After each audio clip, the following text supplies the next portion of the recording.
Thank you. I'm very pleased to have this opportunity to send this message. I'm only sorry that I couldn't be with you in person today. Let me start by saying that I think Myanmar is facing four overarching challenges. The first is inequality. The second is the massive technological and economic gap between Myanmar and China, something that is unprecedented in our history. The third is the transformation of the global economy as a result of automation and artificial intelligence, something that will devastate low-skilled manufacturing jobs on which Myanmar development now depends. And the fourth is climate change. All are important, but climate change is the most important. The impact of climate change on Myanmar will be nothing less than catastrophic. And the impact will come not over centuries or decades, but over years. Myanmar today is in a climate emergency. We need first to remember the facts. The world last experienced a major climate shift at the end of the last ice age.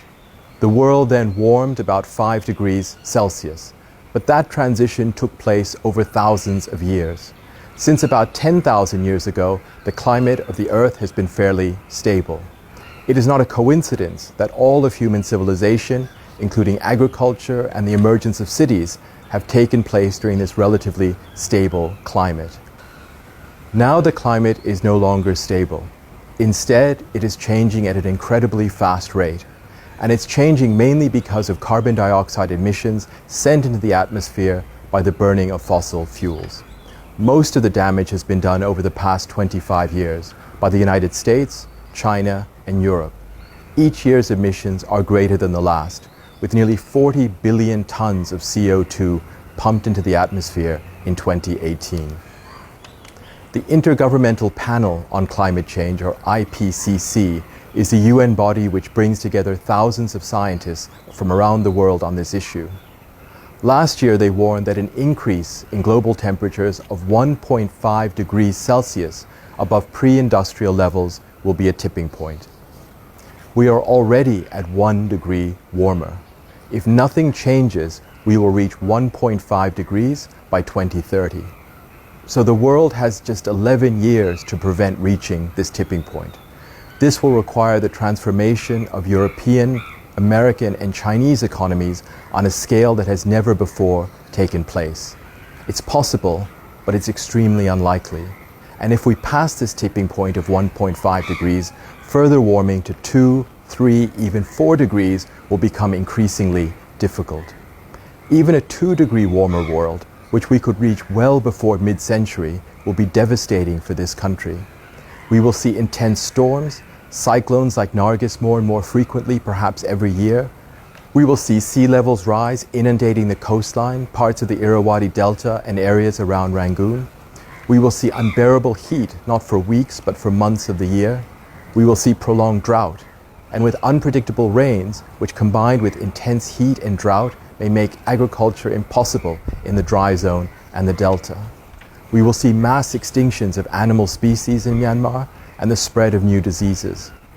And if climate change is not reversed and we move from 2 degrees to a 4-degree warmer planet, much of this country, much of Myanmar, will become uninhabitable. The Irrawaddy Delta will be gone, as well as much of Rakhine State. Yangon will be an island. The center of the country will be too hot to live for humans as well as for most animals. We will see migration of millions of people or tens of millions of people. Bangladesh next door will also be in severe crisis and will produce tens of millions of climate refugees. We may well see this 4-degree warmer world well before the end of this century, well within the lifetime of young people today. There is reason to hope that humans will take the measures needed to prevent global catastrophe. New technologies may help find ways to repair the climate. As cities and economies in rich countries are increasingly impacted themselves, political leaders may feel impelled to take drastic action. By then, it may not be too late to save the rich countries, but it will be too late to save Myanmar. Myanmar is set to become one of the 2 or 3 countries most impacted by climate change. It is also one of the poorest. There is an issue of climate justice. Myanmar has done almost nothing to cause this crisis, Yet its 55 million people, overwhelmingly poor men, women, and children, will bear the brunt of what is to come. Myanmar does not have the resources to address this alone. Myanmar should be demanding massive financial assistance to prepare for the future. The UK and Ireland have declared recently a climate emergency. If there's any other country that should do the same, it's Myanmar. All our planning for the future should be with climate change in mind, from where we locate our cities and major infrastructure to how best to protect the poorest and most vulnerable. Myanmar should also be at the forefront of countries working internationally to stop climate change. We should be at the forefront of demanding action now, before the world reaches the 1.5-degree tipping point. We should help lead multilateral discussions and help make climate change the #1 issue at the United Nations. This fight in the face of global climate change is the world's top priority. Together with a fight for equality and an end to poverty, it should also be the cause that unites all the peoples of Myanmar. We need the strongest possible action as soon as possible, connected to global efforts to face the challenges to come. Soon, I'm afraid, time will be running out. Thank you very much.